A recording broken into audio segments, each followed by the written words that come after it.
And now, The View from Washington, an explanation of U.S. policy.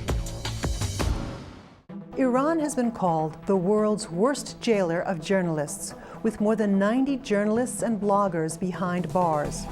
Now the Iranian regime has added to its discreditable reputation by summoning Narges Mohammadi to prison.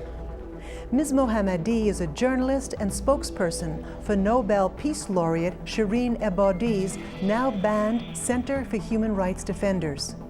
The mother of 2 young children and in poor health from a previous detention, Ms. Mohammadi was suddenly approached by security agents at her mother's home in Sanjan on April 21st and transferred to Evin prison to serve a 6-year jail sentence for the supposed crimes of collusion against national security and propagating against the regime.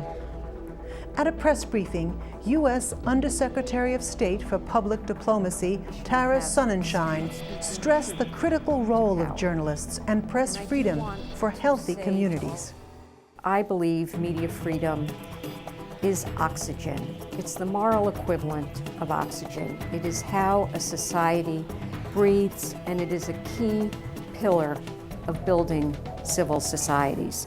Iran, like all countries around the world, needs that oxygen.